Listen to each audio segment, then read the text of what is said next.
Tonight we're going to be led in our prayer inspirational message by Supervisor Chawla.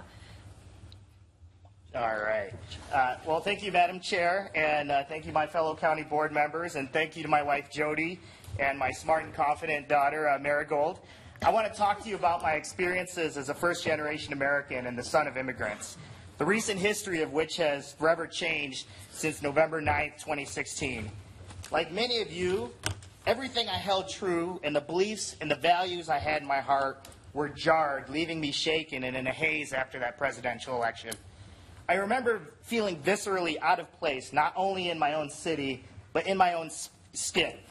Despite the chaos and depression and anger, I thought of our community, how it always embraced me in the good and the bad. That was a feeling that I wanted to fight for, not just for myself, but for everybody around me. Life has been tough on immigrants in this country, and I want to tell you the story of the two of the toughest immigrants I know, my mom and dad.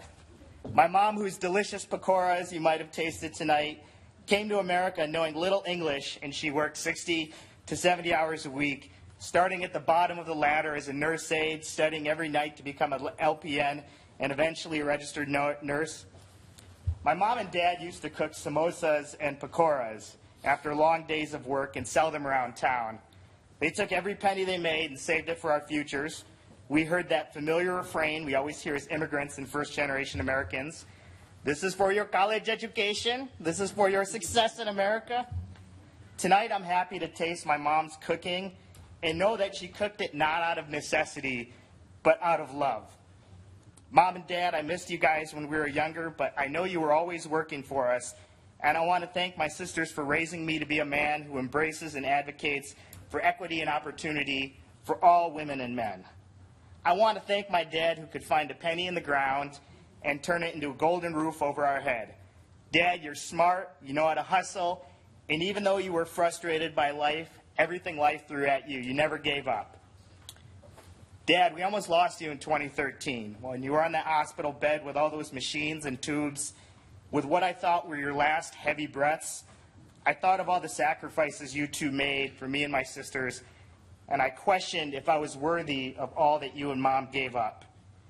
Am I worthy of the native land and familiar life you traded for a rough, grueling, and uncertain future in America?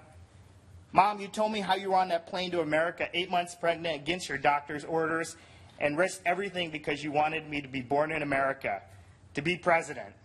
It isn't the White House, it's the Dane County Board, but this election is your victory. It's the only gift that I can give to you, and it doesn't even come close to everything you've given to me. I pledge every day to work hard like you taught me and fight for a bright future for all of our neighbors, to fight for all the immigrant families living in anxiety and fear of separation, who sacrificed everything they know for their children and continue to do so in a hostile climate where at any minute they could lose everything, because they wanted what we wanted, the opportunity for a better life, and to make the country we now call home stronger, a better place for everyone, not just themselves and their families.